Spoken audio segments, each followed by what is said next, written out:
Thank you for your interest in We Make Milton and checking in on big question number 1, dealing with affordability and housing choice. Big question number 1 asks, how can the new official plan enable a wider choice of housing types, tenures, and affordability to meet the diverse housing needs of Milton?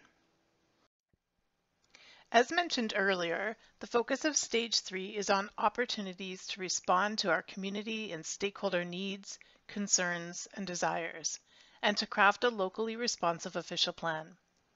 However, there are a number of policy areas and directions that are guided by provincial and regional policies where we have limited choices and limited options. If you'd like to read more about these policy areas where we have limited choice and options, readers should review the detailed reports that are available online. These policy areas are also summarized in this table. In particular, Milton is required to provide for a full range of housing, including affordable housing. This isn't optional. Permitting additional residential units is part of it. Also, in order to implement inclusionary zoning, a municipality's official plan must contain policies that require the inclusion of affordable housing units within certain residential projects and maintenance of those projects over time. When we talk about areas where we have limited options in terms of policy implementation, there are several defined terms that should be explained. For example, affordable housing is defined as where the household spends less than 30% of its pre-income tax on adequate shelter. Households that spend more than 30% of their income on shelter are deemed to be in core housing need. When we're talking about an additional residential unit, we mean a dwelling unit that is self-contained, subordinate to, and located within the same building or on the same lot of a primary dwelling unit. They are also referred to as secondary units, additional dwelling units, granny flats, accessory apartments, basement apartments, in-law suites, tiny homes, etc. Inclusionary zoning requires new development or redevelopment to dedicate and maintain a portion of new residential units to be affordable by people with low to moderate incomes. Inclusionary zoning is permitted by the Planning Act. According to current legislation, this tool can be implemented in major transit station areas, also called MTSAs, or in areas where a community planning permit system has been adopted or established. In order to implement an inclusionary zoning bylaw, a municipality's official plan must also contain policies that authorize this tool.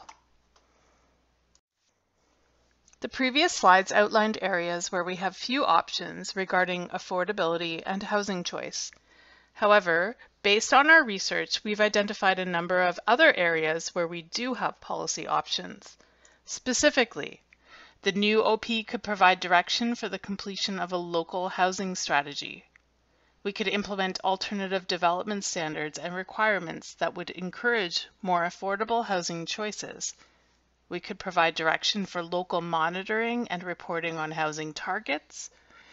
The new OP could consider when and where a community planning permit system might be implemented to streamline processes and further implement inclusionary zoning.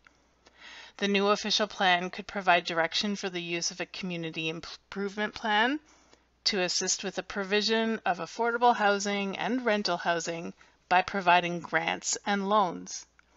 The new official plan could include language that seeks partnerships and encourages senior levels of government to participate in the provision of affordable housing, and the new official plan could provide direction for preserving purpose-built rentals through conversion and demolition bylaws.